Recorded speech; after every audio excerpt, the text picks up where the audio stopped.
On today's show, championship weekend is in the books, and wow, if you survived the AFC slog, congratulations.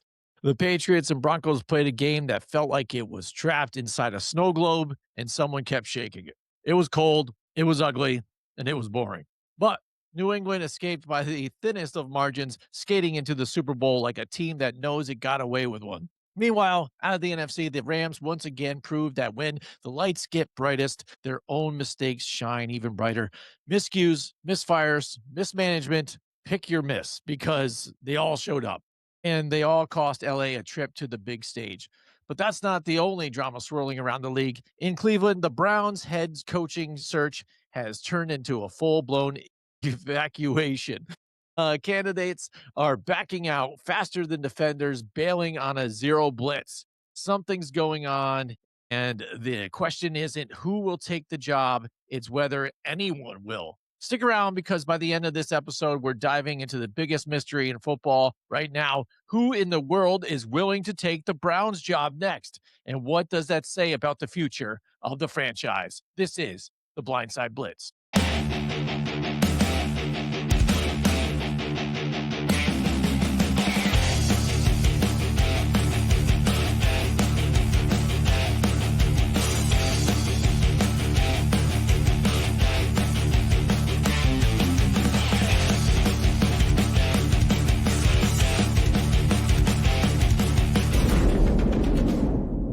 Welcome, everybody, to the Blindside Blitz. I am Jim McPhee, and this is right there, Mr. Joe DeCap.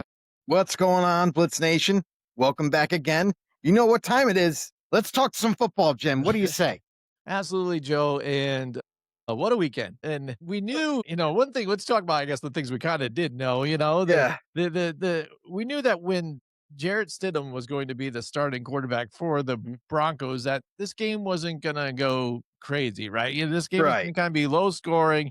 It's cold. It's nothing like the weather was in New England. So they're definitely thinking they're lucky stars they didn't play in New England.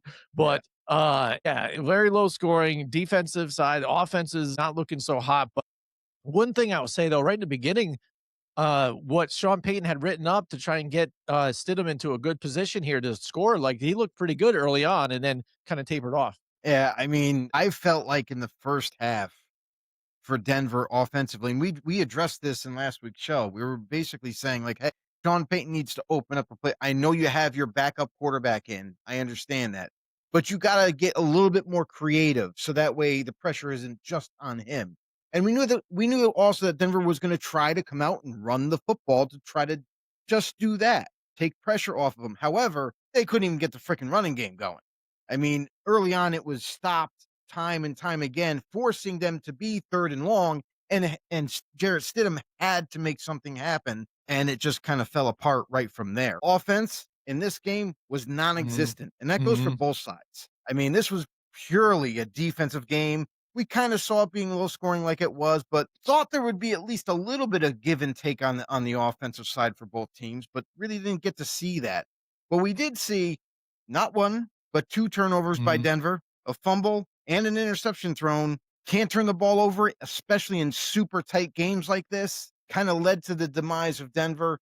The New England Patriots, hey, I mean, I saw videos of Patriots fans losing their minds on social media. Like, we're going back to the Super Bowl. Hey, good for them. All I have to say is they're one of the most spoiled fan bases ever in the history of the NFL. This is a team that had a big, long dynasty for several years, winning championship after championship, to only a year or two goes by and we're back in the I wish I had that kind of turnaround. That's what I mean. I think even the past, the people that have known the fans that saw the last Super Bowl haven't even grown up yet and now lived like what if so they can pass on to their children. They're like, oh no, my brother can see that these guys could go again. It was disgusting. And again, thinking about it when they were looking at it and they showed the graphic, they're like, 11 times and won 6 of them. They're like, wow, did they really go that many times? I'm like, I know they did, but I was like, didn't think about it. I know they won 6 of them, but yeah, man, crazy, for them to go like that. But yeah, like you said, it was just poor play by the Patriots right away. They were lucky, the defense, they were going right after Stidham. I knew that was the game plan, and that's what you saw there. But then they kind of started course. to over pursue, and the Broncos were kind of playing into that. They're like, we know they think Stidham's not going to do much. They're going to over pressure him, and they were able to get some of these little screens in and stuff like that. But that's the Denver offense. It's been the Denver offense the whole year. And what the key was, yeah, the little mistakes, the turnovers that Stidham was going to make, this because he doesn't get enough playing time. And those really showed out. And that was the decider. That was a factor because besides those mistakes, that defense really just went to New England. They weren't able to do anything. Like zero offensively. Drake May looked terrible. Yes, I mean, he threw for 86 yards on the day, Mhm. still nothing though. And he ran for 65. He ran on the ground more than he, did throw. And again, not going anywhere. They weren't able to muster up anything, get first downs, anything. And it happened to be that one fumble, that pass to the side. They end up behind, picked up, scooped for a touchdown. But Yeah. then, they end up just regaining possession instead of counting the touchdown. Wasn't It that was weird? weird. It was It's weird because of because how they they this. initially Yes. Yes. called a penalty. They initially said, um, what was the penalty that they called? They called, um, it's slipping my mind right now.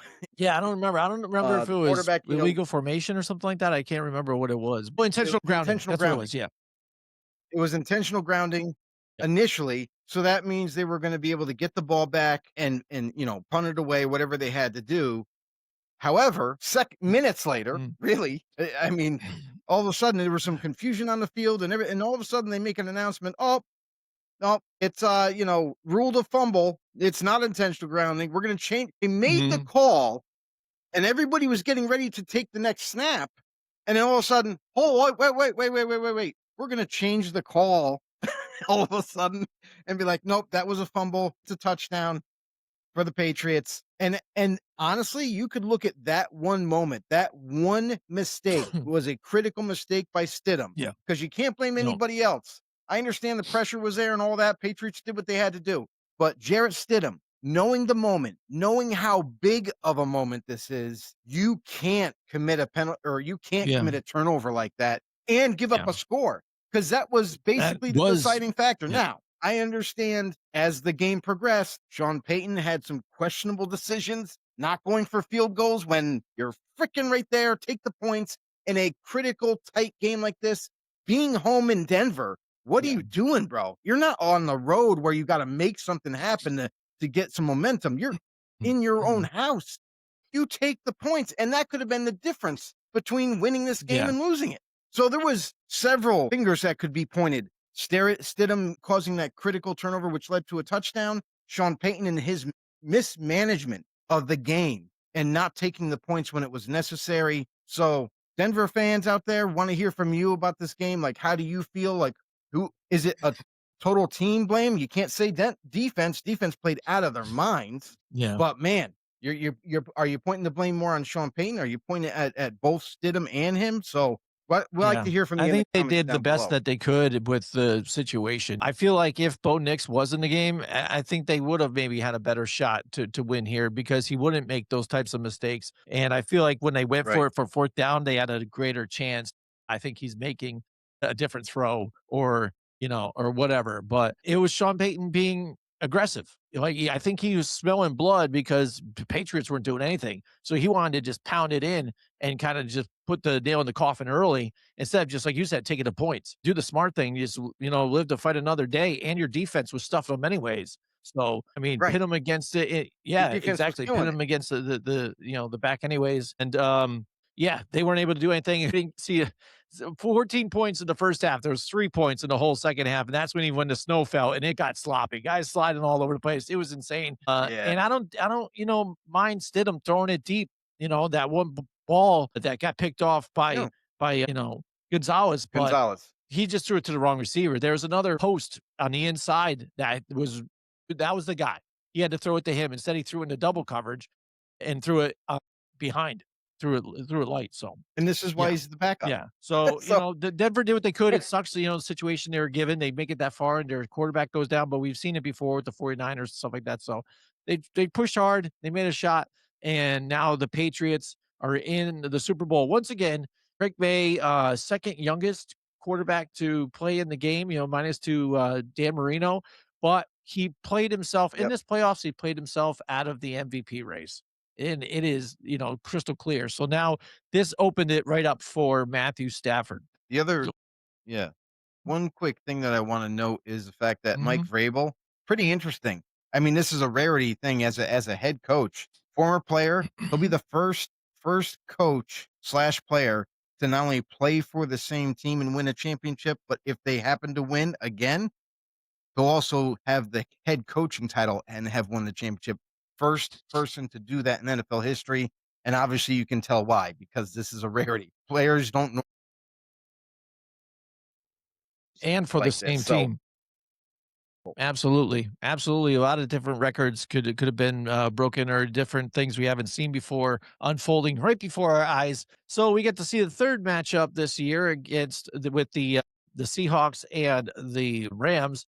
And once again, mhm, miscues on the Rams cost them the game. There was some controversy in again. And after another week, we still don't know what a of catch course, is again.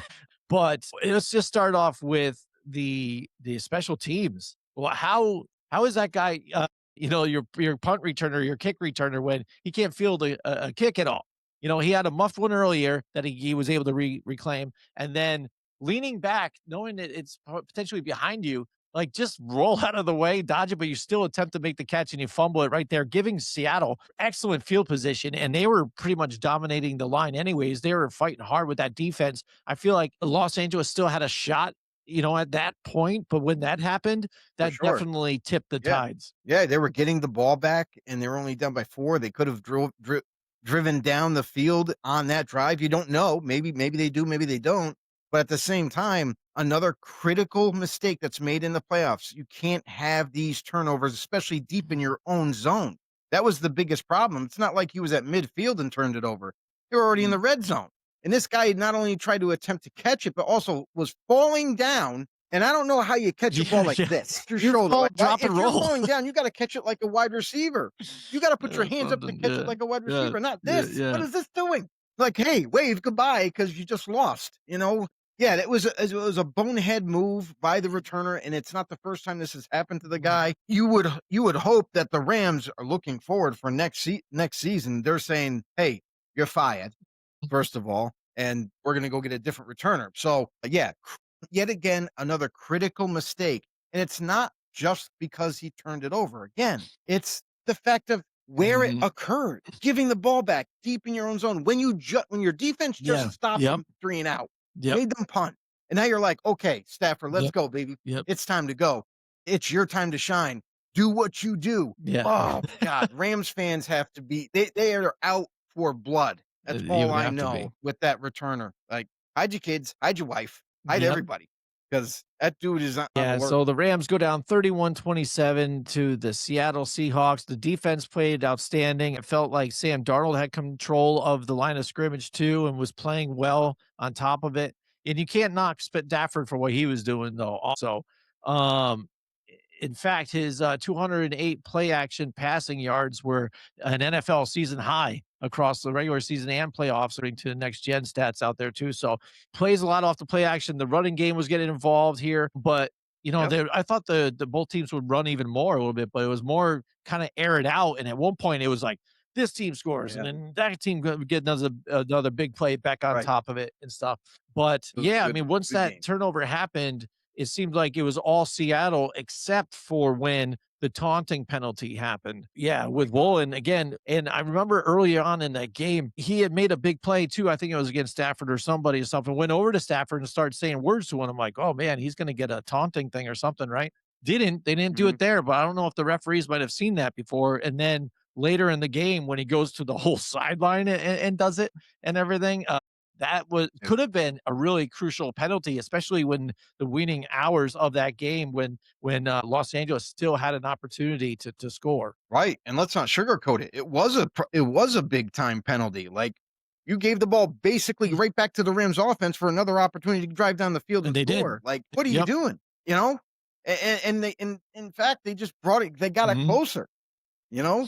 Tariq Woolen, this is the thing, and you saw on the sideline, Oh, yeah. back and forth between Josie Job, one Yep. of their corners there, and others, like even, Yeah, Nick in the morning. Eamon. Yep. They were both having words with each other and everything, trying to keep Josie Job and him separate. It was getting heated, and rightfully so, but, like, dude, Josie's right.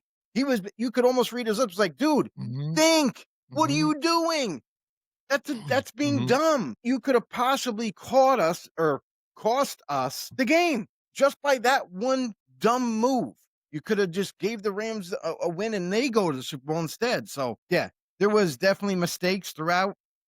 This game overall, I feel like was the better game, obviously, because of there were some defensive plays, but also the passing attack for both sides. There was scoring, there was defense, like big moment plays, and it was exciting. This was the game we were looking forward to the most, and it did not let us down for sure. Yeah, absolutely. Devontae Adams making some big plays, making some big catches there. Puka with a big one in the corner. But I think the one we're kind of left watching again is that first down that was called on that Cooper Cup catch, what they call a catch. Again, they're Yeah. going for it's third down. This can bring it to get up there to cross the lines. If they don't, it's fourth and short. Most likely they're even going for it and making it because it's within Mhm, inches. But I'm watching that and I'm like, that's gotta be incomplete, mhm, like, how is that a catch? And they just didn't even deny that, it went right through it. Sean McVay even had to call a timeout to have him look at it, but then by doing that, he just negated himself to throw a challenge flag, so he couldn't even challenge the whole thing. mhm, We just all watched as this happened again, and I understand people are debating whether even the ball crossed or not and whatever.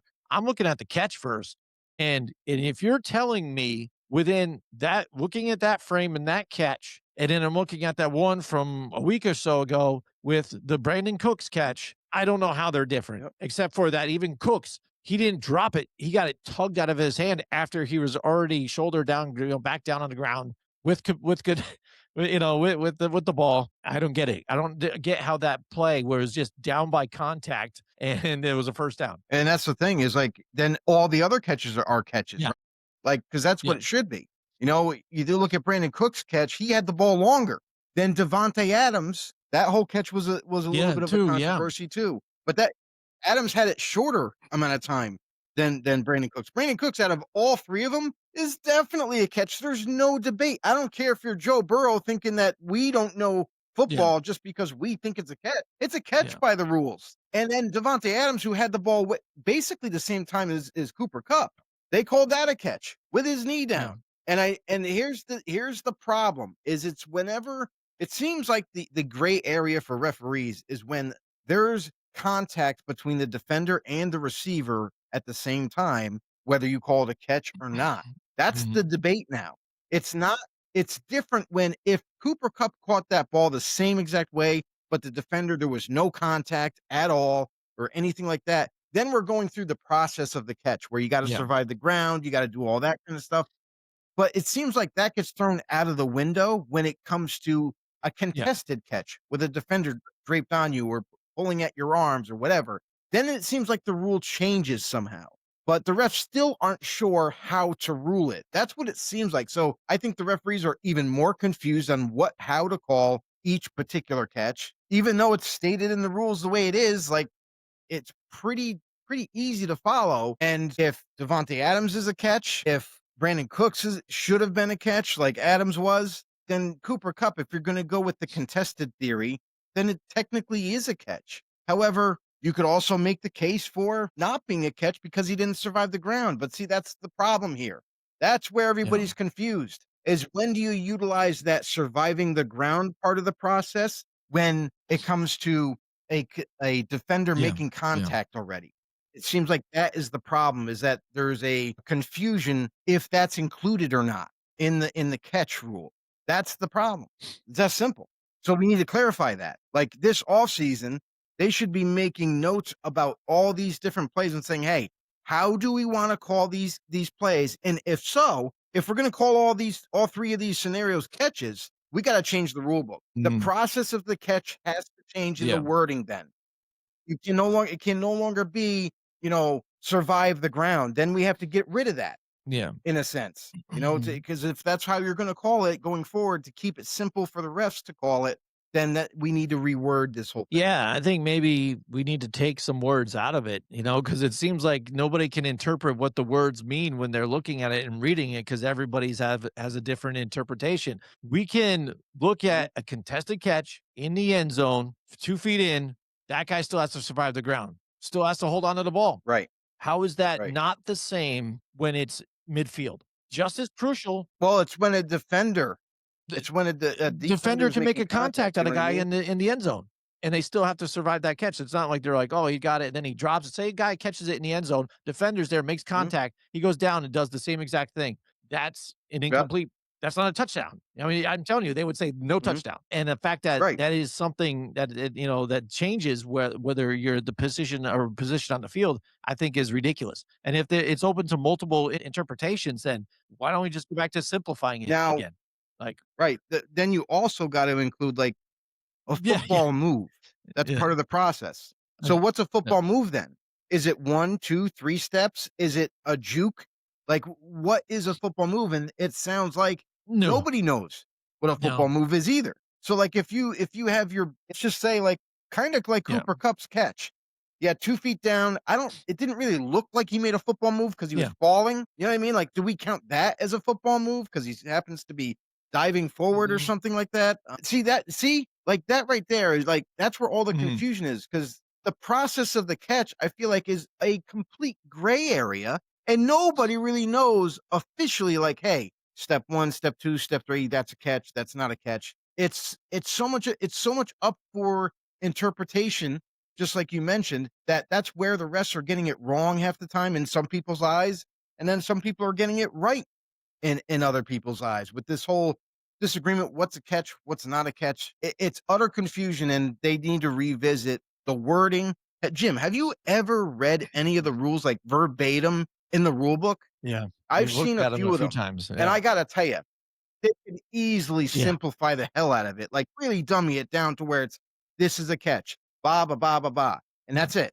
Like, instead of Article 1, Section A, if the wide receiver happens to catch the ball with both hands, with not 1 but 2 feet in, you make it a whole this whole, like, elongated paragraph for no reason.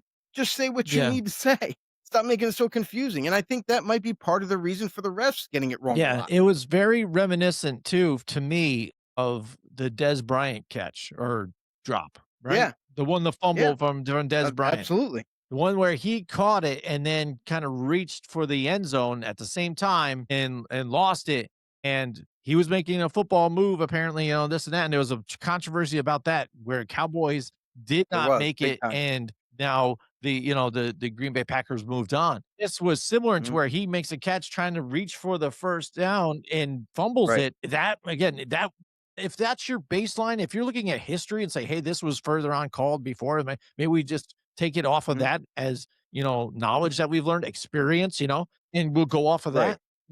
Let's do that. But it seemed like, again, every single play is its own thing and they're figuring it out every Yes. single time. It's never going to be the same every Yeah, single time. right. And that can't be the way it is. You can't have structure, you can't have No. reliability if every single play, every single time is just over scrutinized and it's by opinion based every single time because fans will always be upset. You're always going to have this question. You always have this looming over top of yourself. You're going to have people debating whether it's rigged or not. You're going to have this and that to where you're watching even regular plays that would have been regular plays just to watch. And I, as a fan, am watching it. I'm like, well, did he catch that? Wait, why am I asking this dumb question when I'm just watching the game? The Yeah. JSN one-handed catch. I watched to make sure that he got 2 feet in. He palmed it, and I'm Mhm. watching the ball the whole time. I'm like, does it move when he goes to tuck it into his arm? I'm like, does it wiggle? Like, what happens there? When it's just a good catch. I mean, we'll just let it be a Yeah, catch. You know what I'm saying? let's stop making it Yeah, so complicated. yeah, That's the bottom line. The bottom line is let's get back to it just being simple. It used to be like if you got 2 feet in and you have caught the ball, you're good. But you have to catch the ball mhm, cleanly. If there's any movement of the ball, that's when it turns into an incomplete pass. Like, let's stop breaking it down like, "Oh, nope, once you catch it, you gotta have 2 mhm. feet in, you gotta make a football move, that's 2 steps at least, or some kind of spin or something, and it's open to interpretation then." Then it's like, "Oh, we got a lot of moving parts, like, I don't know, did he take a step? Did he not take a step?" The ball came out as he spun. So is that a football move? Is that not a football move? Mm, It's too mhm. confusing. Just go back to the traditional way of Yeah. doing things. And you, yes, I remember back in the day when we first started watching football where touchdowns were called. Now, touchdowns, it's just like when you run, you know how a running back runs it into the goal line? And as soon as that ball touches, it's a touchdown. Even if he crosses that line and lets go of the ball, he already had completion. As soon as he touched, it's good. Receivers used to be the same way. As soon as they caught it cleanly and it's 2 feet there down, it's good. Even if they fell down and the ball came out after they hit the ground, used to be good. It used to be very simple, very direct. Everybody knew what a catch was back then. Now it seems like we're adding all these extra steps. We're adding different Yeah. nuances Yeah. of a catch, and then you have to survive the ground on top of it, and you gotta, you know what I mean? Basically, you gotta, Yeah. dance around on your tippy toes as soon as you catch the ball. Make two guys miss, take 5 steps before they call it a catch. It's Yeah. absolutely insane now. It's like they're Or just it's the over opposite again, you know? exhausting the Mhm. verbiage and creating such Yeah. confusion. I'm not trying to stick up for the refs, Mhm. Jim. You know that I can't stand the referees on half the time of what they're doing. However, we do have to there is a human error to the game, just like any other game. There Yeah. just is, and we Mhm. have to kind of live with it now. The big moments, this is where the fan bases get upset, is because now that we have instant replay, we should be getting these big moments right and having a fair game for the Mhm. most part. Are they going to miss holding calls? Yes. Just because you see a replay of your favorite team running the ball, they got a 20-yard gain, it's going to be called back. Sorry, they might have missed the holding call in order for that run to happen. It's some of them are blatant, but Yeah. you know what I'm saying? Yeah. Like even in the trenches when it's close, they might Yep. miss them. They're not gonna call them all the time. If they did, we wouldn't even have scoring. Yeah, oh, I know. And so one more other crucial part of this one too, which I'm watching the game and it's 4th and 4. They have a shot to kick the field goal, the Rams, and they go for it. And I Yep. understand that too, because if you go for it, you get the game leading touchdown. But I was looking Right. at it as, hey, it's 27-31. Kick the field goal. Your defense was playing Yep. better. They were stopping him, or at least, could. You're down by one. Mhm. So then Mhm. you get a couple stops, use your timeouts. You still have the 2-minute warning, and then you just need to get in field goal range. Because Mevis Right. won you the last week, in the divisional round, won you that game. I feel like he could have this time too. So I was playing kind of just, that type of safe numbers game. I would have said just kick the field goal, make it 30-31, and make it now a field goal I need to get.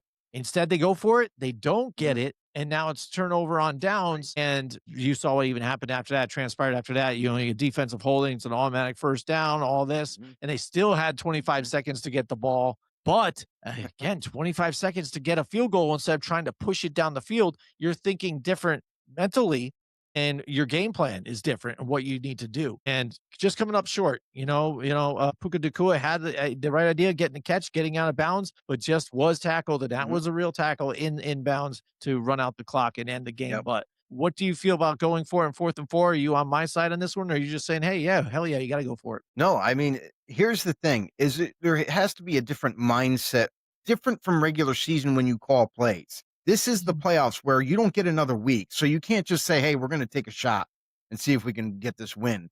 This is where, like, if you lose and or you're turning over the ball on a critical down or critical drive, it could be the end of you. It could be the end. Mhm. This is it.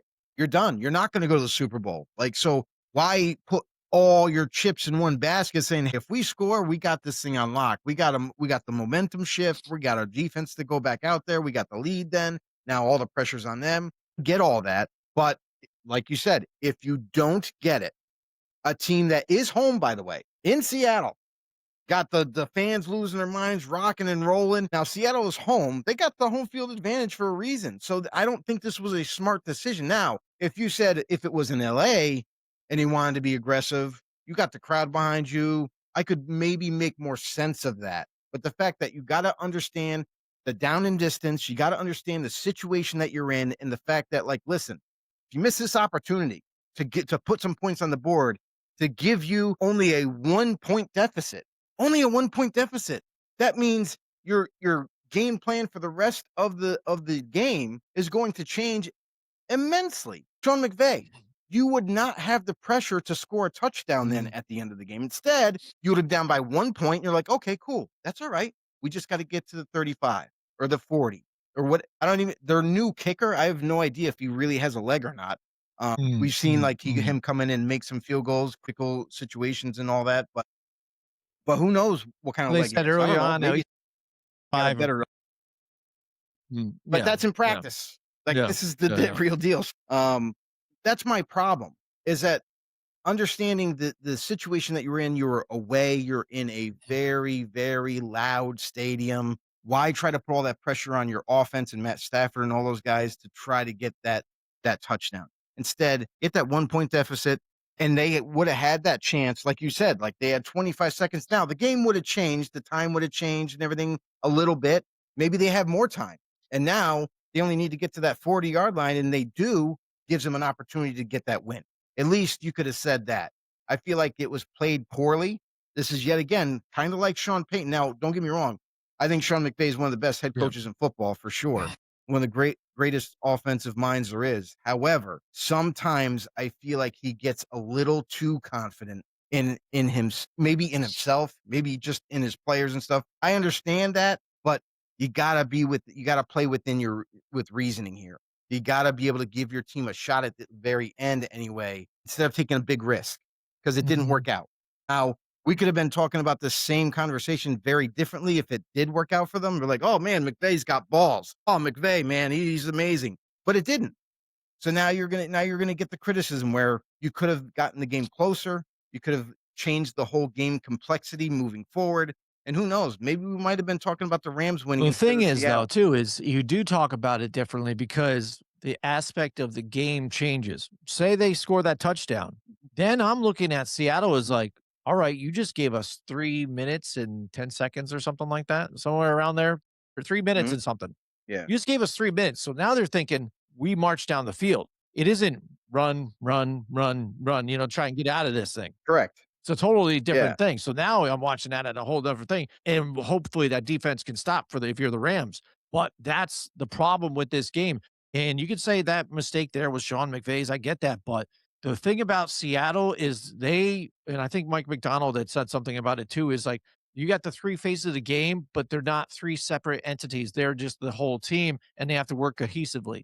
The thing about the Rams is they have three phases of the game of the team, and they were all not on the same page. So offense was doing fine. Special teams made too many mistakes, and the defense. I hate zone. Yeah. You hate zone too. I think too. But and what they were Yeah. doing defensively and playing too much zone, I felt like, and not even zone blitzing. It was just 4-man rush at zone and allowing JSN and other, which just went by me, and then find an open spot in the end zone. Let's do this. And I don't think I would have trusted the Rams defense in that situation if they did go up and get that touchdown. So again, I felt like you've put the field goal in, then it's a 1 point game. Then I'm thinking Seattle still wants to Right. keep it and get out of this game, not so much push it down to score more points. And it could be a different story, but the Rams playing on all cylinders there, and it wasn't a knock on Stafford. I think And Stafford played great, yeah. and I think next year with the picks that they have, I think the Rams are going to go secondary or something and move on and try and build up some of that defense instead of just a defensive line there. Yeah, the other thing too is like third Mm, down conversions yeah, were piss poor yeah, for the Rams. 1 mhm, for 8. yeah, Are you kidding me? An offense that we envision as being one of the most unstoppable forces in the middle of the regular season in their prime went 1 and 8 on third down conversions, 1 and 2 on fourth down conversions. You look at Seattle where their offense was yeah, humming, man. Like I feel like I know the Rams defense was a little concerned when they were having issues in coverage like all the time. And that goes from like miscues, communication breakdowns. We saw that in large part of this game. JSN was having his mhm, way with the mhm, secondary. They couldn't figure out what was up and what was down. Clint Kubiak yeah, called a phenomenal game plan, and they all executed it greatly. Sam Darnold deserves all the credit in this game. It's a big FU to all the naysayers about Sam Darnold. Jets fans, you're out there. This is a big yep. FU to you guys because you guys gave up on him, and now he's on his way to the Super Bowl. So good for him. Good for Seattle taking care of business. And I can't wait for the Super Bowl. I really can't. I think this is going to be a really good one for sure. Yeah, and I think that was the interesting stat I think that popped up too after it was all said and done with Sam Darnold making it to the Super Bowl. Same quarterbacks within that, draft is Baker Mayfield, Draft Lamar class. Jackson and stuff. These guys that we see Yeah, none of other, them. Lamar Jackson, he's a future Hall of Famer and multiple Right. MVP. Sam Darnold gets there sooner, but we all look at this, at least you and I do, as hey, it's a team sport, and that's how you get Oh, it all the way. absolutely. But Josh Allen, that's what I'm saying. It's kind of funny that all these guys picked to go there, and Sam Darnold is the Yep. guy that shines. And people forgot that he makes plays with his legs too. He is a mobile quarterback to an extent. If he has to do it, he'll get it done. Right, to an He can extent, get it yeah. done. So yes, kudos to them. Hey, Both teams are pretty crazy. good for Yeah. Sam. For once, he showed up in It spotlight, seemed like, you yeah, know? whatever, he dealt with even last year with Minnesota. Yes, he was flying high and playing well and this and this, but when the moment got big or something in Yeah. Minnesota, didn't look ready. But something that changed is, I think, in its mentality. And I think it is with certain organizations or how they kind of view you when they bring you in. It matters. You saw it with Jared Goff when, hey, he goes to Detroit and say, hey, these guys really want me here. They just didn't trade for me and say, hey, let's see what you can do, kid. It's like, hey, we have big ideas for you, buddy. You can do this, you can do that, blah blah. So they already instilled confidence in you. I think that's what happened with Seattle with Darnold. They already instilled confidence. They had confidence in him already once he walks through the door, gave him the $1 million contract, the $100 million contract there, said, hey, okay, you want me to stick around already? And people were, I was one of them saying, yo, I don't know about giving them, bag of money before you even see what happens this year. For me, I didn't think it was even going to just happen overnight, but lo and behold, here we are. And he's performing wonderfully here at this team. He's just working on all phases here. They're a dangerous team going into this Super Bowl where the Patriots and what everybody says also about their regular season kind of definitely skated through this postseason as well. So it's going to be an interesting Super Bowl. That's to say the least. Yeah, it's more of a tandem, really. When you combine Clint Kubiak goes to OC and you brought in Sam Darnold, I feel like it was such a great relationship that they built over the time, understanding Sam Darnold, what his likes are, what his dislikes are with the offense, and Clint Kubiak really kind of being that offensive scientist really to create plays that actually fit the team, the players, and Sam Darnold collectively. It really shows up on the football field. Absolutely. So here we go, Joe. The Browns. Yeah, it kind of makes sense because nobody wants to go to the dog pound, right? Nobody wants to be in the pound, right? The dogs don't, but now coaches don't even, right? Yeah, So, oh man, the yeah. Cleveland Browns, they had a bunch of people on interviews list. They have interviewed a few, and a lot of people just backing out. Said, "No, I'm good." Or since even I get it, the Buffalo job has opened up. People are like, I'm gonna go look at them though first. I'm not gonna waste my time over here. So everybody's Yeah. avoiding the Cleveland head coaching job like the plague. Yeah, and it's 4 high profile coaches have all either have taken a job, which one of Mhm. them did, and then the other 3 just flat out withdrawn their names from contention Yeah. for the head coaching job. Now that spells big red flags, and there was a lot to this story, and I kinda dug in a little bit, found some interesting tidbits that Cleveland Browns have been doing interviewing all wrong this season. They were basically asking for the candidates, "Hey, we want you to write an essay telling us why you wanna be the head coach of the Cleveland Browns." As part of their process to weed out coaches that they wanted or not wanted and bring them in for interviews. So that's one thing that was awfully odd about this Yeah.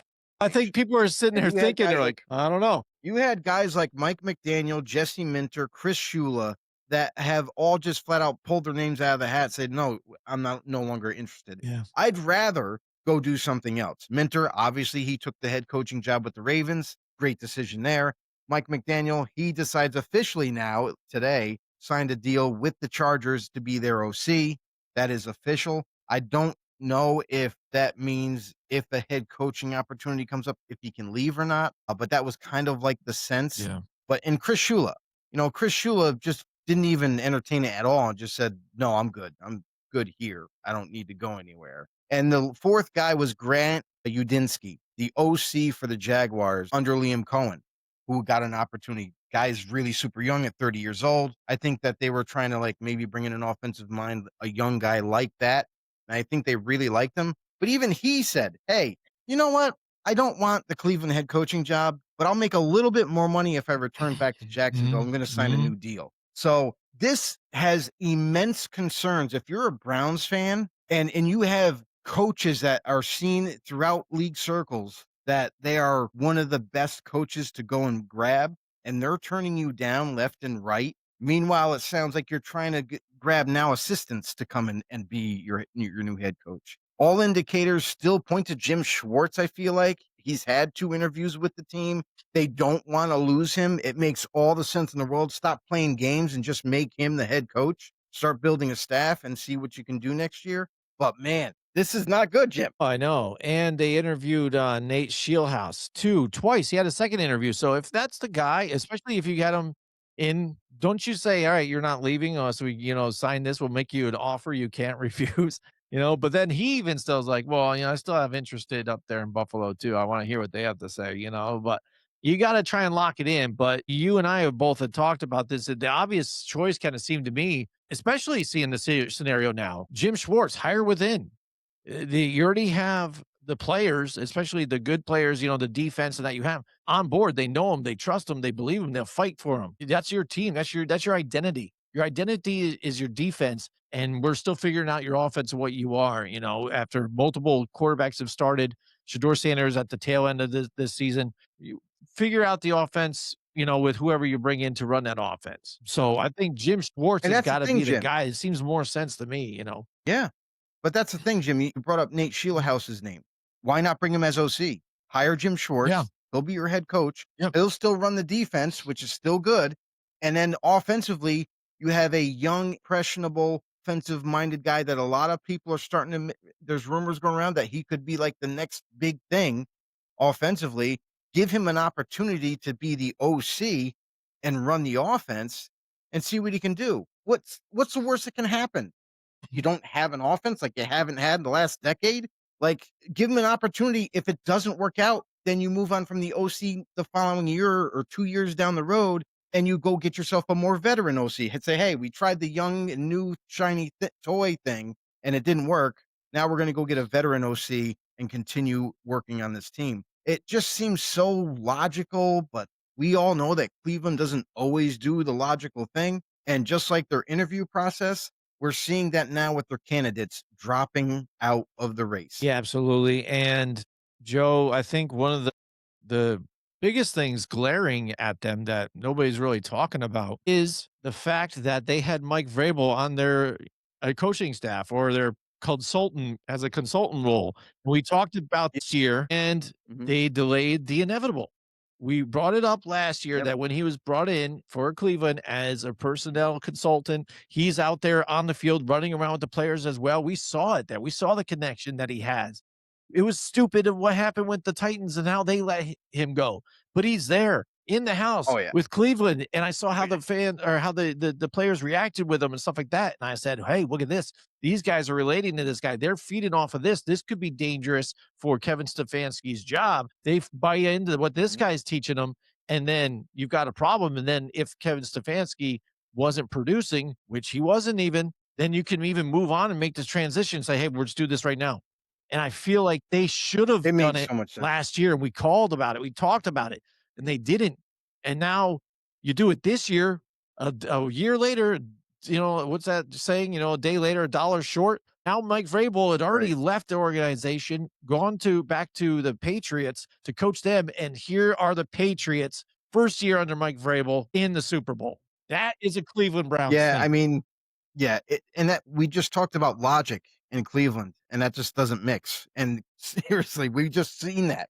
The fact that if they had any kind of doubt on Stefanski, which they should have during that time, I feel like they should have pulled Vrabel aside, after hours, whatever, bring him to the office and be like, "Hey, Mike, hey, listen, we know that you have head coaching experience with formerly the Tennessee Titans. We really like your head coaching approach. We would like to offer you the job. We can't give it to you officially, but we'd like to offer it to you for next year. Would you be interested?" Just to see what he said. Now, there's no guarantee that he says yes, But at least you could have had that conversation. Now, we don't know if they actually did anything like that. However, and that will Yeah. never get Yeah. out, by the way. The Cleveland Browns fans would have the whole front office's heads if they found that out. However, at the very least, they should have entertained the idea, see where it could have went. Now, who knows if you were able to land Mike Vrabel as HC, do you know how the fan base would have went from such a low to be like, "Oh my god, we got a real coach. We got some direction. We got a real leader of the team." And it would have changed the whole trajectory of this organization. Say, "Hey, now they're not so much the you know, dumbass front office owner slash ownership Yeah. running the show. Now they have some leadership up there that's going to have some say. Obviously, Mike Vrabel will have a little bit more power than any other normal coach because just how good of a guy he is, just good X's and O's and a coach. So I think that would have definitely changed everything. It would have changed their direction on how they were going to attack free agency and the draft and whatnot. And they would have been maybe not, they wouldn't, he would definitely wouldn't have turned it around as quickly as New England because New England Yeah. already had their Yeah. quarterback. But at the very least, you would have had a very good, solid head coach that knows what he's doing, knows how to game plan, knows how to put your players in practice and drills and everything, knows what works, basically, and could have been completely different. However, they did, in fact, and again, we don't know if they even had these conversations or not, but you would hope if you're a Browns fan that they at least might have had the conversation because letting that guy go just out and to entertain all these head coaching vacancies and you didn't think about it then, like, you didn't wanna interview him and say, "Hey, we'll pay you whatever you want. Like, we'll Yeah. pay you Yeah. 9, 10 million a year, 11 whatever it costs to turn this organization around. We'll give you that money, and we'll give you a little bit more power if you stay and be the head coach of Cleveland. We want you to turn this Yeah. franchise around." But Yep. we Yep. never The got to see stage that. was set, and now there it is, and now the Patriots are in the Super Bowl, and the Cleveland Browns still are looking for that franchise quarterback and now a head coach on top of it, and nobody wants to do it here. So Jim, did you hear the mm. news about quarterback for Pro Yeah, Bowler, I by the way? think that is absolutely yeah, I know. I don't get that. See, this is we talked about this with the Pro Bowl multiple times because not only is it just a terrible game and it's just a flag game now and everything and stuff, but it's not even what it stands for anymore. Like, the Pro Bowl is the best of the No. best, and that's how you're voted in. But so many aren't going to the game because they're going to be in the Super Bowl possibly or whatever. They just don't care. Yeah, that's different. Allowing people to play in this game, well, just don't call it the Pro Bowl game then, because it's not the Pro Bowl No. game. It's not the because a guy who throws 7 touchdowns and 10 interceptions, I think it was, that's not a Pro Bowler. Yeah. That's not a guy that should be even No. 3rd runner up, not 4th runner up, not 5th runner up. There's 32 quarterbacks in the NFL. He was not one of the best 32, because we had multiple Right. backups too this year. So, you know, he was not it. So the fact that he's in it, I Right. think is ridiculous. So then you could call it the That's what I'm Pro saying. Bowl games with the different things that they do. Give your all Pro Mhm. Bowl list of the top players who were the top, whether they're playing in the game or not, and then have that particular flag game just be again, a celebrity flag game. Invite Bradley Cooper too. He's got an issue with people, buying food off of the NFL and stuff like that. Put him in there. Kevin McConaughey, let him line up against them. Let's see who wins in this one. You know what I'm saying? I'm thinking that it's gonna be Right. crap cakes of football again, just like on Wedding Crashers. He's like, "You ready for the noise? The noise is about to be brought upon you." It's It's like, what, it's just noise. like the ball. Yeah, Great liner. just do that because the fact that this guy with the stat line and everything, it's just popularity and stuff. Just let popular people get in it then, and let it just be a flag game. Nothing to do with be the best players. It's No, ridiculous. it's No. definitely not the same, and I have an issue with these. It's basically a Yeah, participation trophy. It's what it is. They're letting Shador play in the Pro Bowl, so now he's gonna be a Pro somehow. Bowler, but it's not it shouldn't be seen as the same as we did, in the '80s, No '90s, way. early 2000s where the Pro Bowl meant something. It was okay. We see you as an all-star. Like, if you're a fan of the NBA or the NHL or MLB, they call them all-stars. There's an all-star game, right? Well, this is the football version of the all-star game. It's supposed to be the best players of the best off available to play a game at one final game and winner makes some money, and it's kind of a cool thing. But now it's turned into like this non-existent football game that now we've turned into a flag football game, which not that exciting. The guys they play half-ass half the time, Mhm. and it's all like just wide open plays. Like it's not even like it used to be. So I got an issue with just letting anyone in. And I can't believe Shador Sanders is considered a Pro Bowler who didn't start Yeah. all season. You know, like you said, he went 7 for 10, 7 touchdowns to 10 interceptions. That's not No. Pro Bowl stats. I understand that's just touchdown to interception ratio. However, he didn't have enough time to really get that great of stats. And who knows if he Yeah. will. We'll have to see. He's going to compete for his job against, I guess, Deshaun Yeah. Watson. I don't know whose bright idea that is Yeah. next year. And maybe Shador wins it, and we'll see what comes of Cleveland. But man, right now it's an absolute dumpster Yeah. fire. A couple of notable players that only had one Pro Bowl nomination or were in it, but that I feel were better. Levante David, Jordy Mhm. Nelson, Marcus Colston, Vita Vea. Just to name a couple. All better than Shador Yeah. Sanders. Played more games Yes. than Shador Sanders within those seasons. Made more. Yes. So, like I said, to what it is now turning into is absolutely ridiculous. So, and that's why nobody watches, and that's why we're not even talking about it really. I don't know what we're going to look forward No. to this weekend, coming up. So we don't care. But we got another week until the Super Bowl, Joe. So next week we have a bunch of names lined up for you guys. We're going to do interviews nonstop throughout the week. So make sure you guys stay close to the channel for whenever we post some more videos. We're going to have a bunch of interviews out there. We're super excited to have the guests on. It's going to be an exciting week. We're looking forward to this Super Bowl in Santa Clara. And it's going to feature the Patriots and the Seahawks. Once again, we all know what happened in the last one with the Seattle Seahawks and the Patriots. Hopefully, we That's do right. not see a Sam Darnold throwing a slant and having it get blasted and No. picked off in this one. And if it comes down to Nah, maybe run different it, give it to Kenneth Walker, or whatever. So different yeah, different different time. time, different personnel. It's gonna be a different game, that's for sure. Got a lot of youth on both sides this time around, so it should be pretty interesting to see how each team combats each other. I mean, we both know that the defenses are gonna bring it.